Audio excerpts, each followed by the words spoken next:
They were scratching, softly, not like rats, like little hands, human. You could hear them at night when the house forgot how to lie. Inside the walls, voices, whispers, pleas, then silence, as if they knew someone was listening. Georgia, deep south, there was a plantation house, 3 stories tall, 4 centuries old in its bones, crawling with ivy and rot. The locals didn't speak its name anymore, not out loud, because everyone remembered what they found when they broke the walls open.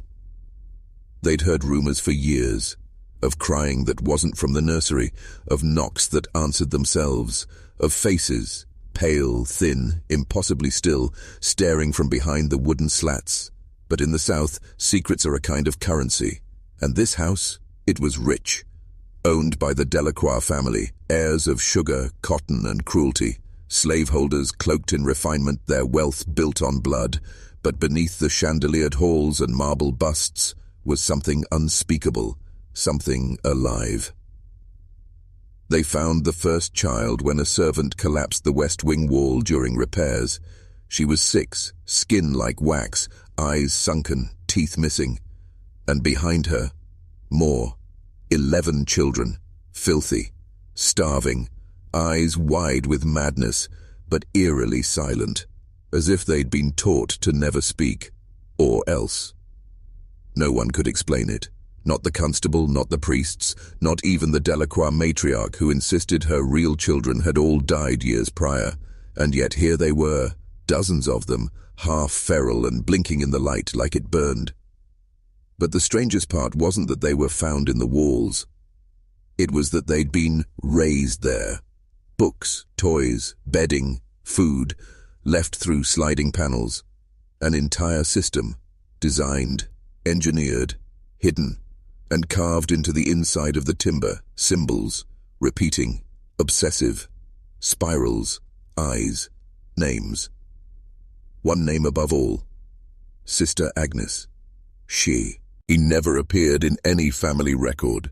No town registry, no slave manifest, but her name was etched into every plank, every beam, like a prayer or a curse. And in the months that followed, that name would bring death to every man who spoke it aloud. They boarded the house after that, not to preserve it, not to honor it, but to contain it, because the children didn't stay quiet after they were found.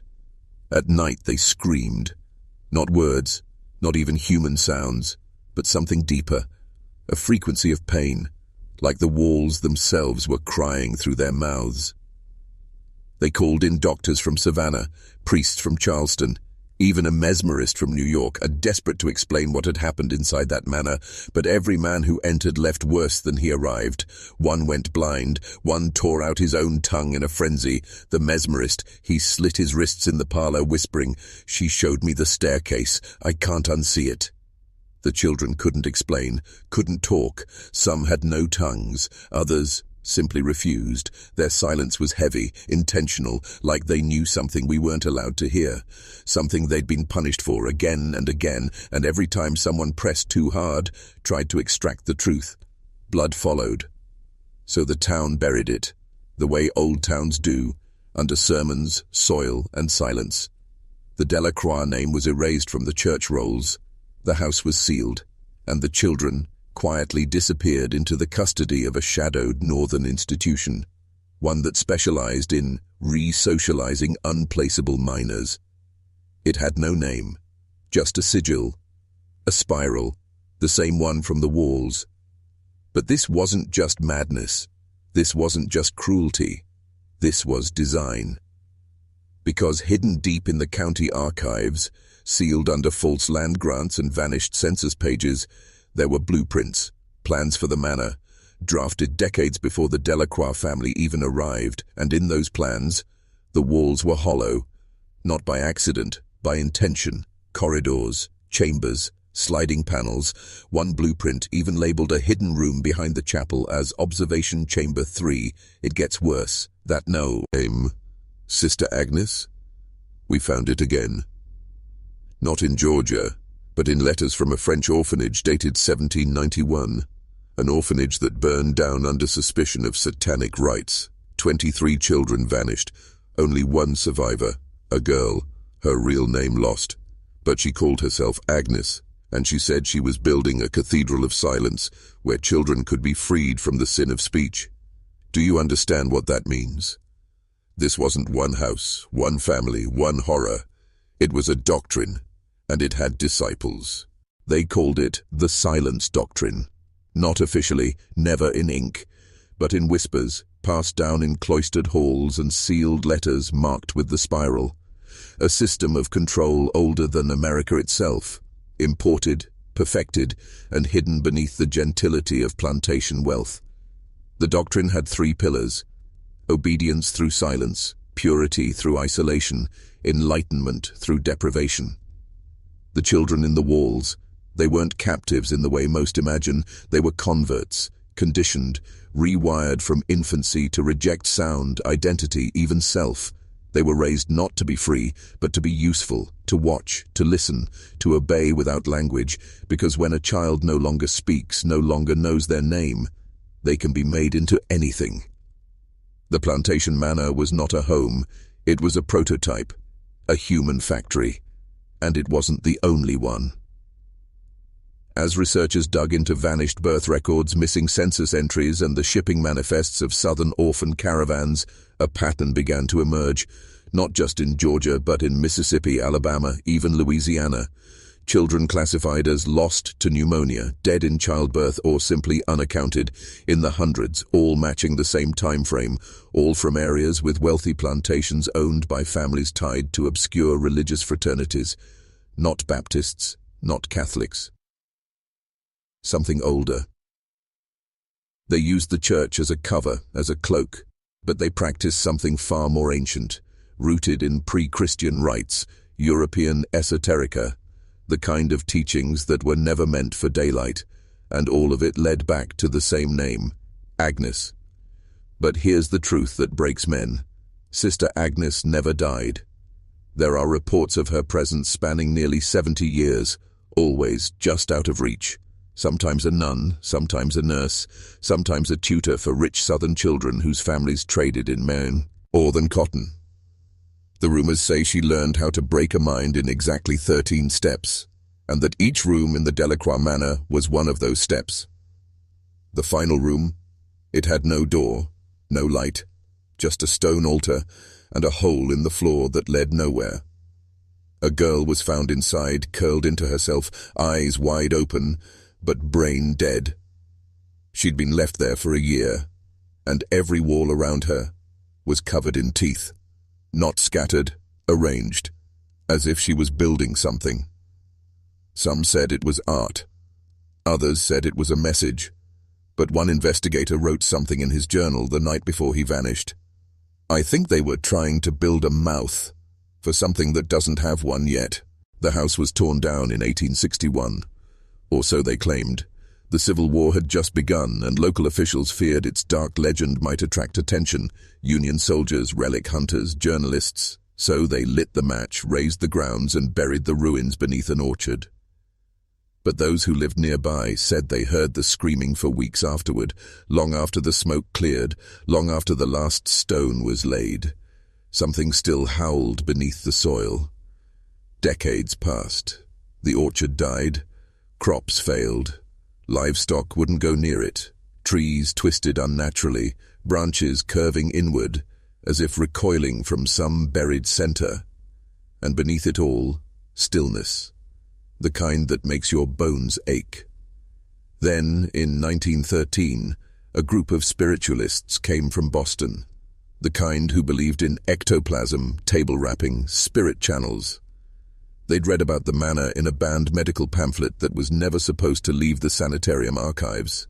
One page had survived, detailing the children, the walls, and the altar of teeth. They pitched a tent on the orchard and held seances every night for 13 nights. On the 13th night, one of them dug. He didn't speak, just walked out under the moon and began clawing at the dirt with bare hands. The others watched in a trance, silent. When he finally hit stone, they said his face changed, as if he'd heard something rise up through the cold earth. He whispered one word, Agnes, then collapsed. The group vanished after that. No reports, no graves. Just a burned tent, a shallow hole, and a notebook. Its final page said, "The doctrine never ended. It went underground, but the spiral still spins." Fast forward to 1938. A WPA historian cataloguing antebellum ruins stumbled onto that very site, claimed he found bone fragments in a perfect ring beneath the orchard, baby teeth, hundreds, all filed at the tips, ritualistic, surgical. He filed a report.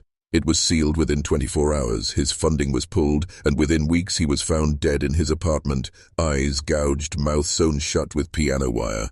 The coroner said it wasn't suicide. He said it looked ritualistic, a message.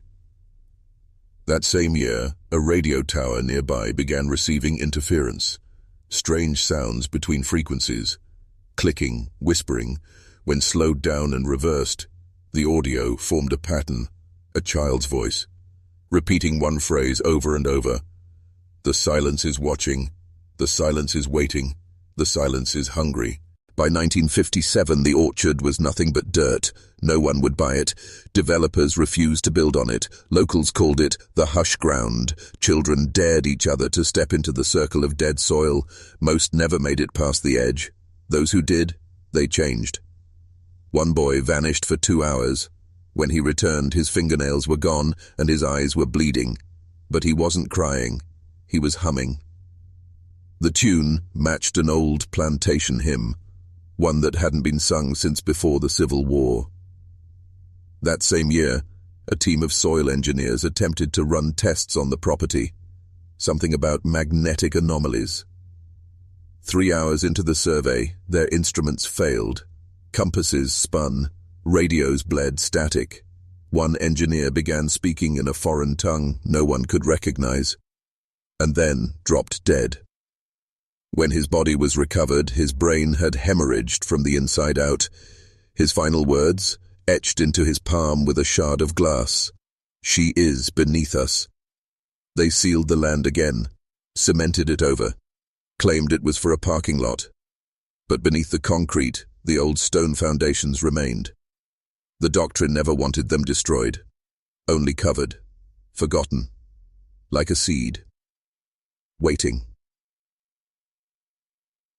Then came the Reagan era, 1983. An archivist at the Library of Congress flagged a disturbing pattern: declassified CIA files mentioning child re-socialization, early linguistic suppression, and chamber-based moral engineering. The names were redacted, but the symbols weren't. Again and again, the spiral. And once, the phrase, "Cathedral Protocol." Buried inside one file, a photo, grainy, dated 1961, black and white. 11 children sitting in a circle, eyes closed, hands over their mouths. Behind them, a woman in white robes. The note beneath said, "Recovered Group, Site 6A, formerly Delacroix." The archivist disappeared within a week, but not before mailing that photo to AIF, Riend, an underground historian named Willem Gray. Gray posted it in a small journal of forbidden history. Only 50 copies were printed. Every single subscriber was dead within 2 years. Most from natural causes. A few, not so much. Willem's own death was ruled a suicide. He was found in his study, mouth stuffed with his own journal pages, eyes missing. The pages were covered in handwriting. Not his. A single phrase written over and over. "She's awake now. She's listening through us. There's something you need to understand now, something critical before we go any deeper. This isn't just history, it's architecture. This spiral, this silence, it isn't random, it isn't chaos. It's deliberate design, a blueprint etched not just into houses and rituals, but into systems, institutions, language itself. The doctrine didn't die with the Delacroix. It evolved. When American mental hospitals began using quiet rooms in the 1950s, it was framed as treatment. But in the private ones, the ones not on any registry, those rooms were octagonal, soundproofed with human teeth embedded in the walls. Don't believe it? There's a sanitarium outside Baton Rouge, shut down in 1989. The teeth are still there. X-rays confirmed it. And the floor? Spiral-tiled, always clockwise. By the 2000s, the doctrine had gone digital. You think the silence stopped with sealed walls? Now it's encoded. Ever wonder why children's shows suddenly became slower, repetitive, strange pauses between words, repeating names? Research shows programs began using passive speech loops in the late 90s. Who funded those studies? Private education foundations, all with ties to a shell company, Agnes Corp. You can't find them on any stock exchange, but they own patents on classroom acoustics, child monitoring software, and even AI voice modulation. Their logo, a spiral made of teeth. It's right in front of you, in children's museums, hospital murals, toy packaging, hidden like a watermark in plain sight. And no one questions it, because no one hears it. Because the doctrine has taught us to fear noise, but never silence. There's power in silence. It's how you erase protest, how you rewire memory, how you prepare a generation to obey without understanding, because once you stop speaking, you stop thinking your own thoughts, and that is the ultimate control. But here's where it gets personal. There's a school, still active, in rural Georgia, built directly over the Delacroix orchard. No one talks about it, but its blueprints were leaked in 2014. Every classroom, octagonal, every hallway, spirals inward, and the basement, unmarked, no doors. But children report hearing humming, always the same tune, the same old hymn from the plantation days. One child claimed a woman in white visits them during fire drills. She never speaks, but she hums. And before she vanishes, she holds up one finger to her mouth, then smiles. You were never meant to hear this. The silence doctrine was never just about children. That was only the beginning, the perfect test subject, plastic minds, easy to break, easier to mold. But once the system worked, they scaled it, globalized it. And they didn't use fire. They used comfort. They learned that if you surround a man with enough convenience, he'll beg for his own silence. That's when the media changed. Language was sanitized, words compressed, controversy deleted, algorithms trained to buffer discomfort. Attention spans shortened, not by accident, but by design. Because the doctrine doesn't want your resistance, it wants your consent. The consent of sleepwalkers. Have you noticed? Certain words vanish from the digital world. Certain phrases get flagged, demonetized, buried, but not for violence, not for hate, for non-compliance, for refusing the script. It starts small, comment sections, then books, then memory. Then you forget what you were ever angry about. That's silence too, the kind you don't even notice until your voice is already gone. Now let's go back to the children in the walls. Ask yourself this: who raised them? Who brought them food? Who cleaned their blood? Who taught them to worship silence? The answer isn't just Sister Agnes.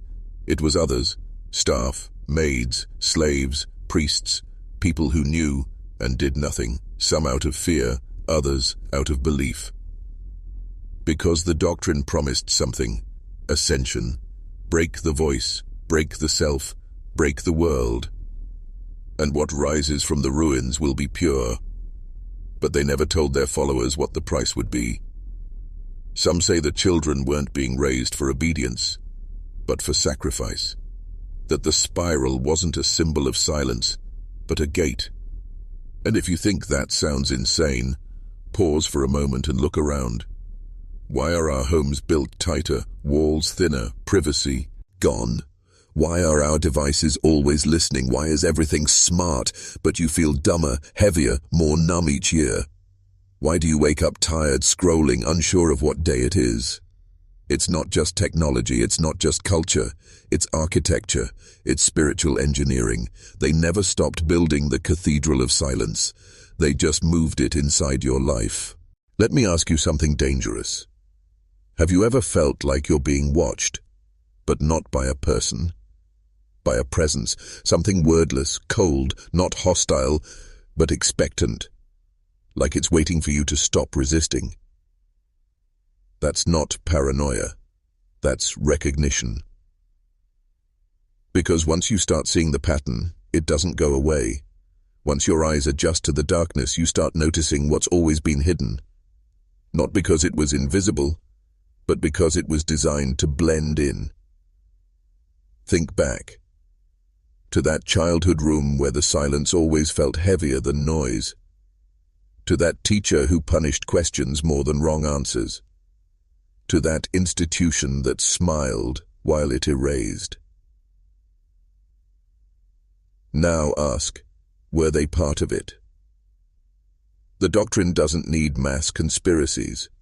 It only needs patterns, repeating, quiet, self-replicating, the same octagonal rooms, the same spiral sigil, the same hush around certain topics, the same fear of the unspeakable. Because if you can train people not to speak, you can train them not to think. And that's the most dangerous part. This isn't just about control. It's about transformation. The children in the walls were the prototype. What they were becoming wasn't human in the way we understand it. Their language was gone, their individuality erased, but their senses amplified. Their silence wasn't weakness, it was focus.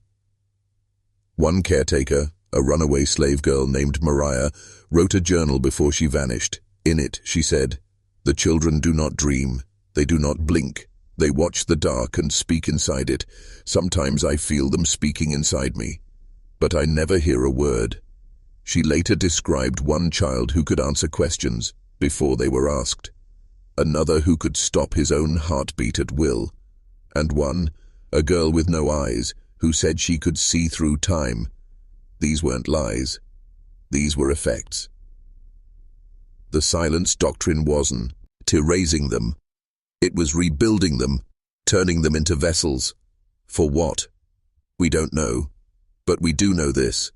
Every child found inside the walls had a symbol carved into their palm. A mouth, sewn shut, and above it the words, "When the world forgets sound, the gate shall open." Now ask yourself, look around. How much sound do you really hear anymore? How many thoughts still belong to you? There's something they never expected, that you would notice, that you'd question why the world feels hollow, why every headline, every broadcast, every smiling face feels like a mask stretched too thin over something rotting underneath. They wanted silence, but not just around you, inside you. Because the final step in the silence doctrine isn't isolation, it's replacement. Not just muting your voice, but installing another. And now, with everything connected, with your phone, your feed, your dreams lined up in algorithmic patterns, they don't need walls anymore. They don't need brick-and-mortar orphanages or secret plantations. They've built something better, a labyrinth without walls, invisible corridors of influence. You walk them every day. Content loops, emotional manipulations, constant micro-rewards for compliance. It doesn't feel like control because you volunteered for it. You clicked agree, you followed, you scrolled. But here's the truth. There's an echo in the system now, a distortion in the spiral. The silence is starting to speak back. There are whispers showing up in white noise, numbers that repeat in weather patterns, dreams shared by strangers across the globe, all of them reporting a woman in white, holding a candle, humming that same damn hymn from the Delacroix walls. She shows up in sleep studies, in coma patients, in the testimonies of abductees and the final sketches of psychiatric patients found dead with their mouths stitched shut. They call her different names, but her message is always the same. You were never meant to speak, only to listen, only to serve. And it's working. We're seeing a rise in something they call selective mutism in children, a sudden inability to speak in certain situations, but if you dig deeper, you'll find a common thread: spiral drawings, obsession with teeth, night terrors involving walls, and the children who go silent. They don't return to speech. They change. One boy in Arkansas went mute for 37 days. When he spoke again, his first words were, "The house is awake. She needs more mouths."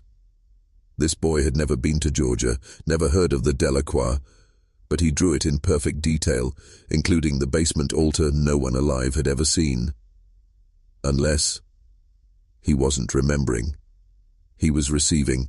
This is the line, right here, where the story ends and the awakening begins. Because if you've made it this far, you're not just listening, you're feeling it. The hum beneath the floorboards of your mind. The cracks in the silence they built around your identity. You're remembering that voice you were taught to smother, the one that whispers when the world goes still. That voice is not fear. It's not madness. It's you, trying to wake up. But they've spent centuries making sure that moment never comes, that the spiral always leads you back to sleep, back to silence. And now, they've made their final move. The Cathedral of Silence isn't a building anymore. It's you. Everything they needed. The architecture of your inner walls, the isolation rituals masked as modern life, the programming disguised as entertainment. It's all been installed. So now I'm going to ask you to do something radical, something symbolic, something dangerous. Break the seal. Type this phrase in the comments twice, not once, twice, to lock it in, to mark the fracture, to declare you are no longer their vessel. The mouth opens in the dark. The mouth opens in the dark. Because it does. That mouth they tried to build from baby teeth and human silence. It wasn't a myth, it's a symbol of power, of reversal. The Doctrine feared this more than anything, that one of their experiments would survive long enough to speak, to remember, to spread what was forbidden. You are that experiment. And here's the part they never expected, that once one voice awakens, others follow. You are not alone. You never were. The whispers inside the walls, they were never there to haunt you. They were calling you back. Back to the truth. Back to the fire beneath the silence. And now you must decide, will you step into the next chamber, into the unspoken, the unsanctioned, the unbearable, or will you turn back and let your voice rot inside the cathedral they built for your obedience? The gate is open now. You opened it, with every breath, with every question, with every second you refuse to look away. But from here on, you don't descend. You become the descent. They never planned for the aftershock. When the first child escaped the Doctrine's grip, when she clawed her way through the rotten timbers of that Georgia manor and emerged into the world, broken but alive, she wasn't just running. She was carrying something. The ritual had been interrupted. The silence fractured. And that crack? It spread. You've heard it, felt it. That flicker in your spine when you almost remember something too dark for daylight, the itch behind your eyes when you read a name that wasn't meant to be spoken. That's the residue of Agnes. She wasn't a woman, not entirely. She was a vessel, a walking interface for something ancient, something that feeds on obedience, on vacancy, a hunger that doesn't want your blood, it wants your will. And here's the horror they buried deepest of all. Agnes isn't gone. She splintered, shattered into the minds of those broken by her hand. Her silence lives on as code. In institutions, churches, agencies and media. She's in the systems. Not watching, listening. There's proof. In 2007, a psychiatric facility in Nova Scotia documented a strange phenomenon. 13 patients, unrelated, unconnected, different diagnoses, All began drawing the same spiral, not on paper, on walls, with fingernails, with blood. When staff played calming music, the patients screamed. But when they played static, they smiled.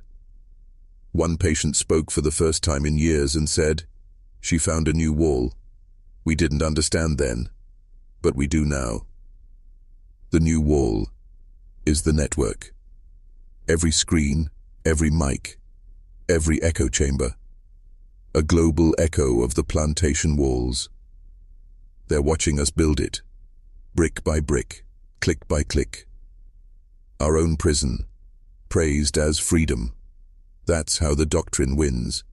Not through terror, but through trust.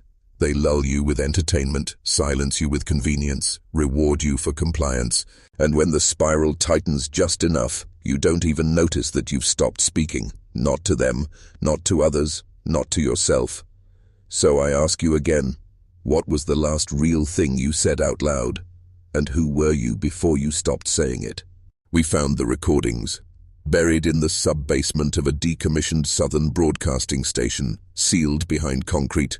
No lights, no labels, just a rusted reel-to-reel machine still humming in the dark. The date on the case, October 12, 1966. The label, Child Broadcast, Format 3B, Georgia Signal Relay. Not a radio show, not an interview. Just silence, followed by soft breathing. Then clicking, wet, measured, like teeth. Then a voice. Not a child, not an adult, something in between. We were the echo. She was the first word. That same phrase repeats every 11 seconds for over 4 hours. They ran it on loop for 3 months straight in rural parts of Georgia and northern Florida, embedded just under the National Emergency Alert frequency. No one noticed. But the suicide rate tripled in those areas during the broadcast window. And every last victim had one thing in common. They left nothing behind. No notes, no sound, just silence. You think this is folklore? Explain this. In 2022, a neuroscientist studying the effects of cognitive silence noticed that his non-verbal test subjects, all children raised in abusive isolation, displayed an anomaly. Their brainwaves synced, even across rooms, even across days. When one child had a night terror, they all did. When one stopped breathing for 12 seconds, so did the others. They were linked, not by words but by silence. A hive of absence. And in the center of that hive, a name, whispered only once by one girl on the verge of sleep. Agnes watches through the breath. She died 3 days later. No cause found. They tried to bury the data, but the neurologist leaked it. He disappeared. But his research remains, and it shows something far more disturbing than possession or trauma. It shows design. These children weren't just shaped by silence, they were tuned by it, aligned. Like instruments built to resonate with something not of this world. And we are next. The conditions are perfect.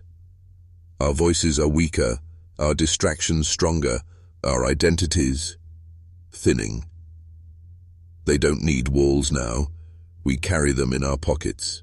We plug into them by choice, and when the signal shifts, when the final broadcast plays again, how many of us will even remember how to scream? They always told us silence was golden, that stillness was peace, that to be calm, compliant, and quiet was good. They called it discipline, maturity, emotional intelligence. But what if that wasn't wisdom? What if it was warfare? Because buried in the archives of the Delacroix estate, in a fire-damaged ledger marked only with the spiral, was a doctrine clause no one was ever supposed to see. It read, "In silence the boundary weakens, the flesh softens, the gate hears." They weren't using silence as punishment. They were using it as signal. A frequency not for humans but for something older, not demons, Not spirits, something else, something that requires silence to move between. And the spiral? It's not just symbolic. It's the map. A pattern designed to collapse reality inward, like draining a body of blood. Not through violence, but through compliance.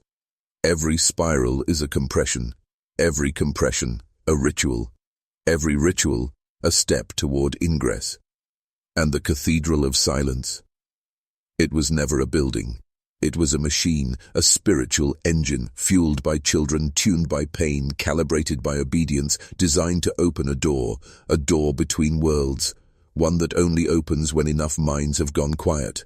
And that's what they've done over the past 2 centuries. Quieted us. Not by silencing sound, but by muting resistance.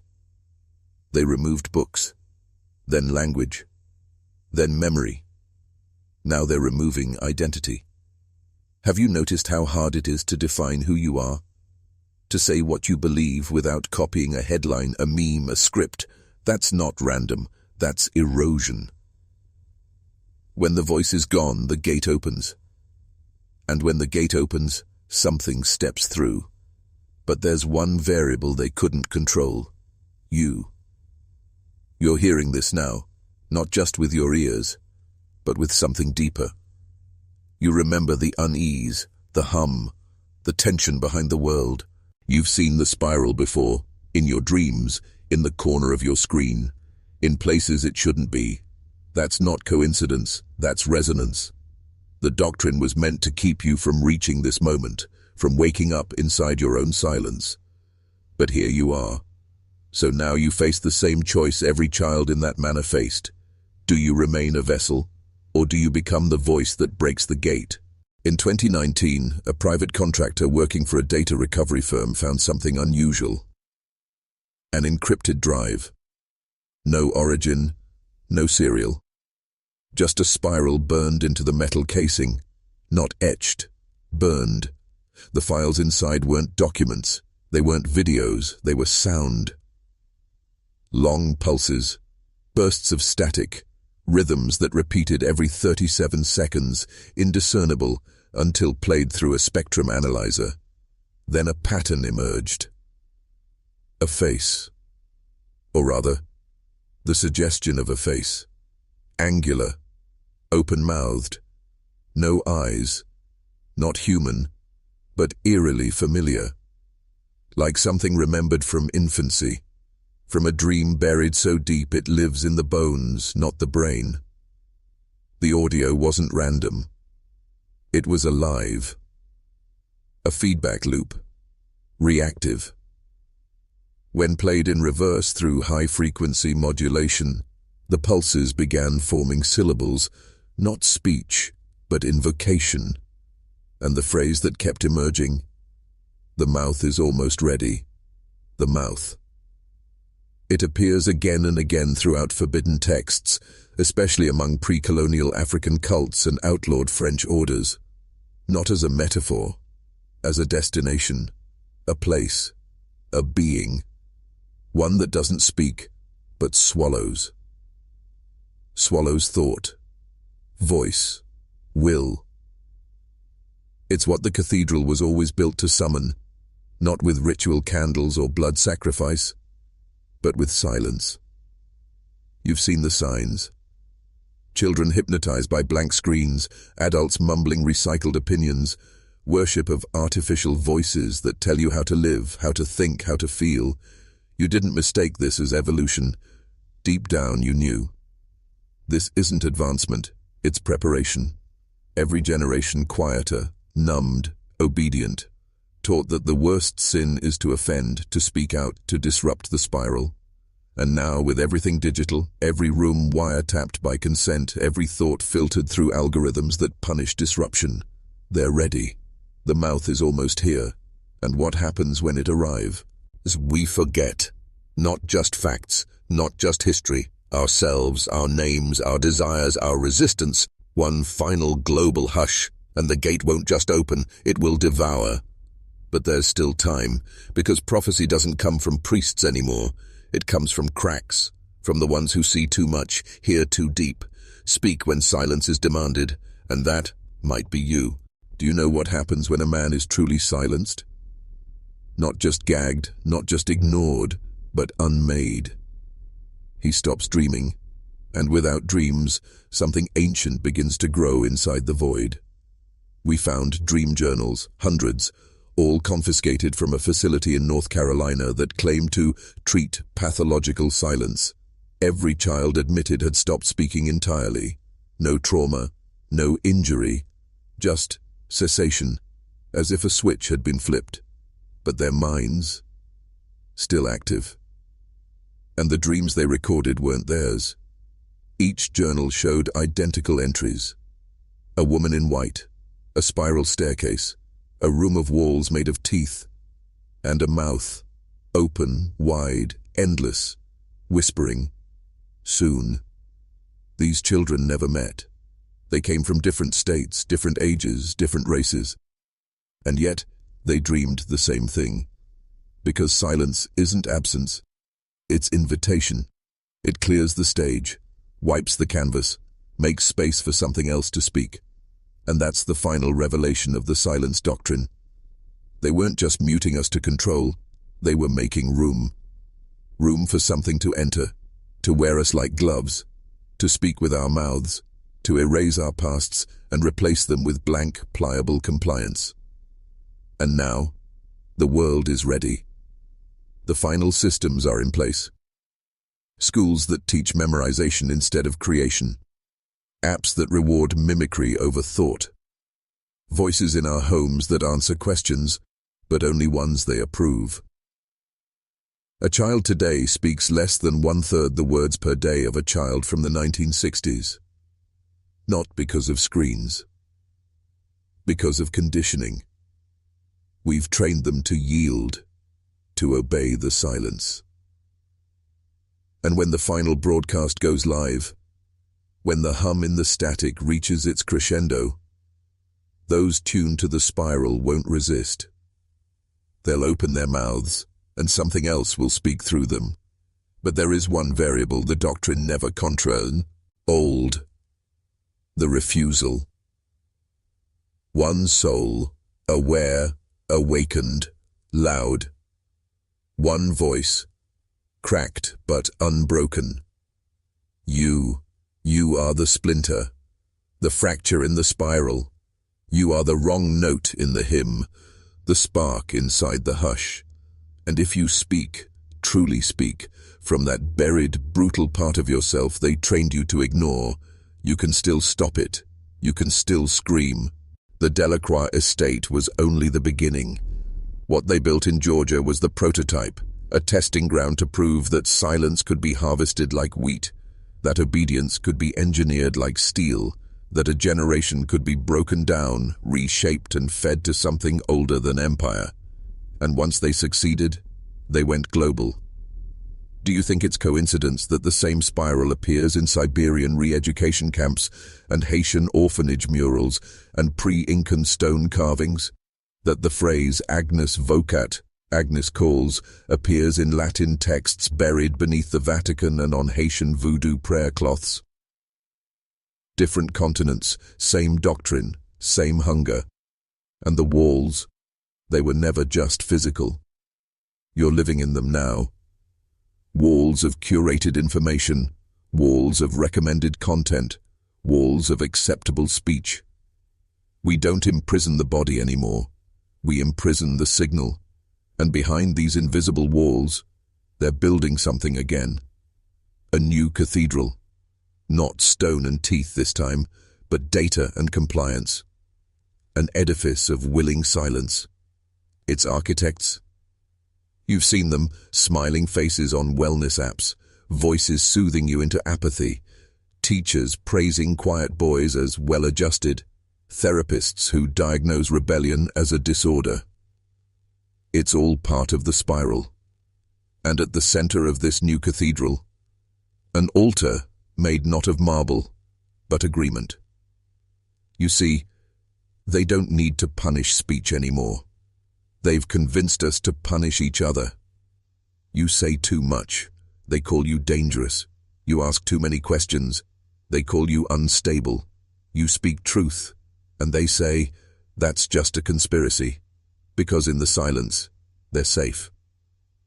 The mouth only opens when the last voice is gone, when the final thread of memory, truth, and resistance has been cut. And here's the final horror. They don't have to cut it. They've trained us to do it ourselves, to bite our tongues, to censor our thoughts, to whisper instead of roar. So this is where it happens, here, now. Either you say nothing and become what they built you to be, or you become the anomaly, the crack in the doctrine, the unclean signal in the cathedral of silence. One scream from the soul is enough to shatter a wall, but only if you choose it. In the basement of the Delacroix Manor, beneath stone, beneath rot, beneath the bones they tried to bury, there was a door. A round hatch sealed in rusted iron, marked with 3 spirals. It wasn't meant to be opened. It was meant to contain. But in 1853, something happened. A flood of screams, sudden, synchronized, ripped through the manor at midnight. No one outside heard it, because there was no outside anymore. The grounds were abandoned, the fields salted, the animals gone. And when the last living adult stepped into that basement to silence the noise, he never came back out. Only the children did. But they were not the same. Pale, wide-eyed, whispering languages no one taught them, drawing symbols into the dirt, smiling, even as their parents were declared missing, even as fires broke out across the estate. They had been changed, not possessed, not hypnotized, rewritten. The mouth had spoken, and they had listened. That basement door was their altar, their womb, the birthing point of something no language can hold. But this story didn't end in Georgia. It never does. Every time that spiral appears, every time another child goes quiet for no reason, every time an institution praises total obedience, that door is opening somewhere else. And now, in the modern age, the doors aren't even hidden anymore. They're in our pockets, in our algorithms, in the echoes of our own filtered voices. You thought silence was peace. You were taught that quiet was good, that submission was strength, that to go along was to grow up. But those were never virtues. They were keys, and every time you bit your tongue, every time you stopped yourself from speaking truth, every time you traded honesty for approval, you turned the spiral. But it's not too late to reverse it. Not through violence, not through rebellion, but through something far more dangerous. Clarity. Clarity shatters false signals. It disrupts the mouth. It's the only thing it cannot digest. So if you feel it, that burning in the chest when truth rises, don't bury it. Say it, even if your voice shakes, even if no one claps, even if it costs you, because silence is the price of the gate opening. But your clarity, that's the price of keeping it shut. Do you feel it now? That ache behind your eyes, the pulse in your temples like a voice trying to crawl out of your skull? That's not just adrenaline, it's memory. You've been here before, not in this body, not in this life, but somewhere, behind the veil of time, when the mouth first opened. Every generation has faced it, not always as a spiral, sometimes as a burning bush, a whisper from a god, a divine silence demanding submission. But the pattern is the same. Speak, get punished. Obey, get rewarded. Resist, and vanish. This is how power hides itself, not with chains, but with choices. It lets you believe you're free because you were allowed to speak. But it watches, it waits. And the moment you say something real, something raw, something unchained from the script, it strikes.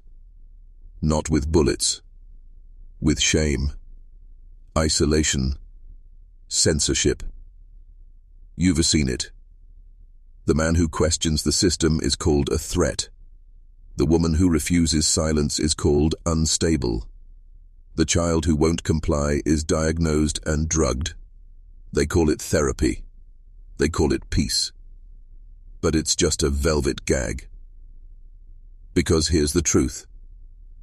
Silence was never neutral. It's a currency. And the cathedral demands tribute. But what happens when a man refuses to pay? He becomes unpredictable, uncontrollable, free. And that's what they fear. Not your guns, not your protests, your voice.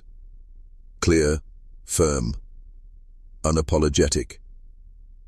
Because one man who speaks the truth aloud, without fear, without flinching, is a contagion they can't contain. He infects others, wakes the sleepers, shatters the spiral. And if even a handful awaken, the mouth closes. Forever. That's why they scrub history. That's why they rewrite textbooks. That's why they call this story a myth, a fable, a hoax. Because if you knew, if you remembered what happened beneath the Delacroix Manor, if you knew what's still growing in the basement, it's of your own mind, you'd speak. And that, above all, is what they can't afford. Comment the phrase, "I am not your silence. I am not your silence." Do it twice.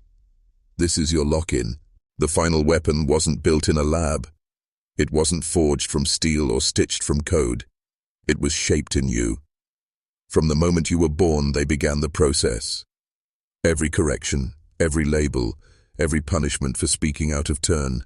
They weren't teaching you how to function, they were teaching you how to obey. The school bell didn't just mark time, it conditioned response. The desk rose, marching formation, the pledge, ritual compliance. And now you live inside a more elegant cage, digital, invisible, always listening. But do you want to know the genius of it? You think you built it. You think you chose the apps, the platforms, the filters, the updates. But every choice was designed to reduce friction, to flatten your edge. And in flattening you, they created the most powerful silence machine ever made, the self-censoring man.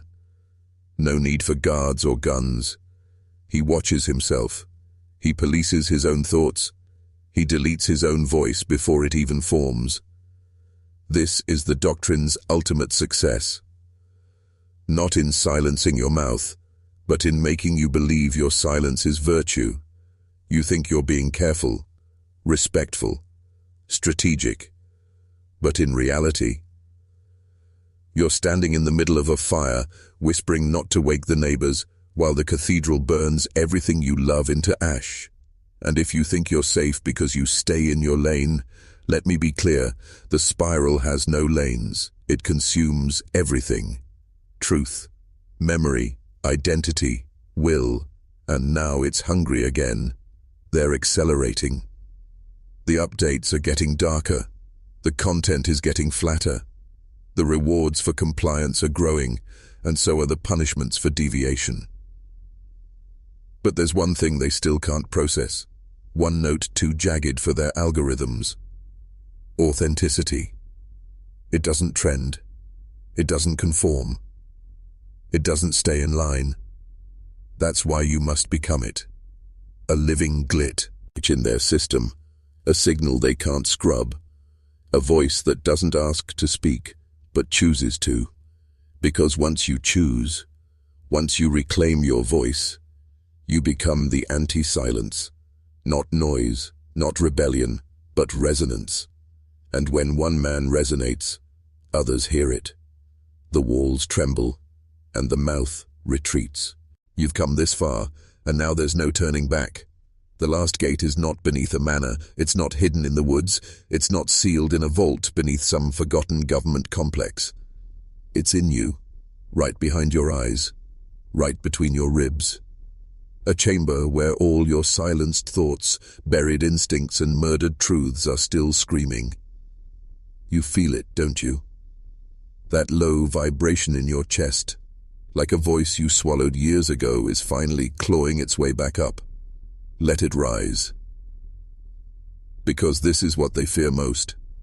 A man who remembers, not just facts, not just stories, but truth. Raw, bleeding, undeniable. That every silence they trained into you was a sacrament to control, that every institution pretending to protect you was programming you to submit. That every obedient child becomes the broken adult who trains the next. They don't want you to break that chain, they want you to become it.